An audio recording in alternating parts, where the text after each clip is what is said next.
প্রিয় শিক্ষার্থী, আজকের অনলাইন ক্লাসে তোমাদের স্বাগতম। আজ তোমাদের জন্য রয়েছে নবম দশম শ্রেণীর রসায়ন বিজ্ঞান পাঠের তৃতীয় অধ্যায় পদার্থের গঠন। আজকের পাঠ পটাশিয়াম এর ইলেকট্রন বিন্যাস। আমরা লক্ষ্য করব পরমাণু নিউক্লিয়াসের চারদিকে প্রথম যে শক্তি স্তরটি রয়েছে সেখানে একটি মাত্র অরবিটাল অবস্থান করে, এস অরবিটাল। এটিকে 1s দ্বারা প্রকাশ করা হয়। প্রথম শক্তি স্তরের এস অরবিটাল ও এস এর পূর্বে বাম দিকে 1, অর্থাৎ পরমাণুর প্রথম শক্তি স্তরের সংখ্যা হচ্ছে 1। এখানে বাম দিকে 1 দ্বারা প্রথম শক্তি স্তরকে বোঝায়।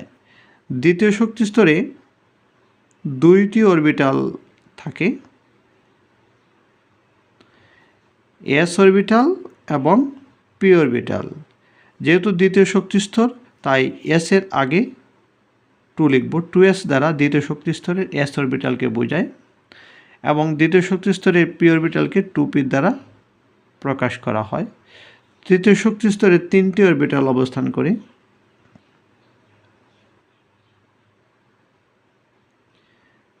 এস, পি এবং ডি।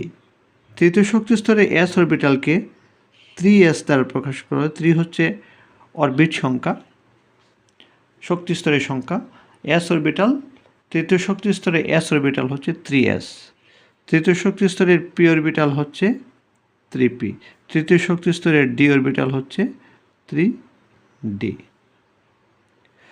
চতুর্থ শক্তি স্তরে 4টি অরবিটালই অবস্থান করে,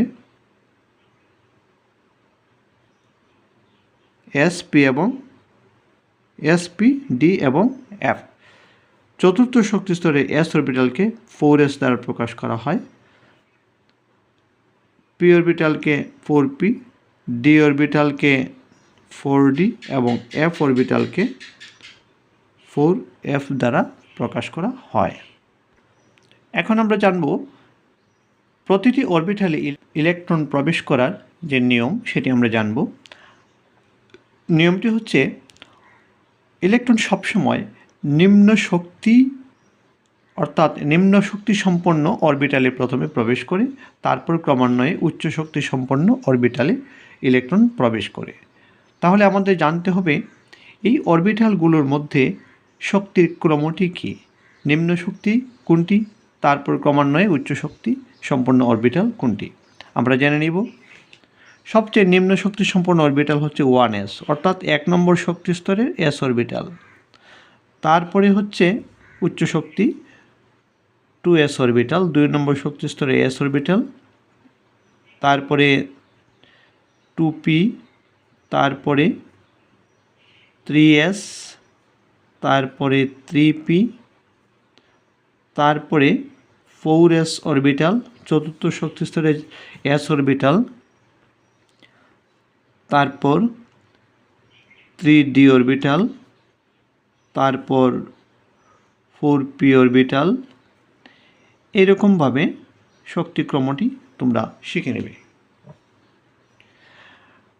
এখানে আরেকটি বিষয় জানতে হবে, কোন অরবিটালে ইলেকট্রন ধারণ ক্ষমতা কত। এস অরবিটালে ইলেকট্রন ধারণ ক্ষমতা 2টি জানতে হবে। এটিকে এস এর পাওয়ার হিসেবে লেখা হয়। এই লেখার দ্বারা বোঝায় এস অরবিটালের সর্বোচ্চ ইলেকট্রন ধারণ ক্ষমতা 2টি, পি অরবিটালের ইলেকট্রন ধারণ ক্ষমতা হচ্ছে 6টি, সর্বোচ্চ ইলেকট্রন ধারণ ক্ষমতা 6টি। ডি অরবিটালে সর্বোচ্চ ইলেকট্রন ধারণ ক্ষমতা 10টি এবং এফ অরবিটালে সর্বোচ্চ ইলেকট্রন ধারণ ক্ষমতা 14টি। এর চেয়ে কম ইলেকট্রন ধরে রাখতে পারে, কিন্তু সর্বোচ্চ ধারণ ক্ষমতা 14টি।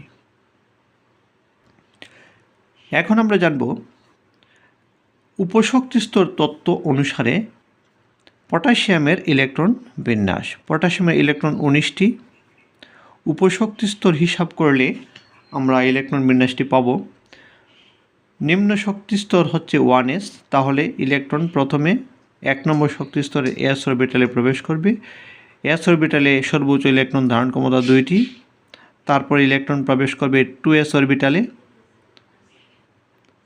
এস অরবিটালে ইলেকট্রন ধারণ ক্ষমতা 2টি। তারপর ইলেকট্রন প্রবেশ করবে 2p অরবিটালে। p অরবিটালে সর্বোচ্চ ইলেকট্রন ধারণ ক্ষমতা 6টি, তাহলে 2p6 লিখব। তারপর ইলেকট্রন প্রবেশ করবে 3s অরবিটালে। 3s অরবিটাল, s অরবিটালে ইলেকট্রন ধারণ ক্ষমতা 2টি। তারপরে ইলেকট্রন প্রবেশ করবে p অরবিটালে, 3p অরবিটালে, 3 নম্বর শক্তি স্তরে p অরবিটালে ইলেকট্রন ধারণ ক্ষমতা p অরবিটালের 6টি। আমরা লক্ষ্য করি 3p পর্যন্ত মোট ইলেকট্রন প্রবেশ করেছে 2 আর 2 4, 4 আর 6 10, 10 আর 2 12, 12 আর 6 18, অর্থাৎ 19টি ইলেকট্রনের মধ্যে 18টি ইলেকট্রন প্রবেশ করে ফেলেছে। বাকি থাকে আর একটি ইলেকট্রন, 19তম ইলেকট্রনটি, এটি কোথায় প্রবেশ করবে? আমরা জানি 3p এর পরবর্তী শক্তি সম্পন্ন অরবিটালটি হচ্ছে 4s অরবিটাল, তারপর হচ্ছে 3d অরবিটাল। তাই ইলেকট্রন 4s অরবিটালে প্রবেশ করবে। s অরবিটালে সর্বোচ্চ ইলেকট্রন ধারণ ক্ষমতা 2টি, কিন্তু যেহেতু পটাশিয়ামের একটি ইলেকট্রন অবশিষ্ট রয়েছে, এটি 4s অরবিটালে প্রবেশ করবে। তাই আমরা লিখব 4s1। এটি হচ্ছে উপশক্তি স্তরের ভিত্তিতে পটাশিয়ামের ইলেকট্রন বিন্যাস। এখন যদি আমরা এটিকে বিভিন্ন শক্তি স্তর হিসাবে ইলেকট্রন চিন্তা করি, তাহলে দেখব প্রথম শক্তি স্তরে 2টি ইলেকট্রন প্রবেশ করেছে।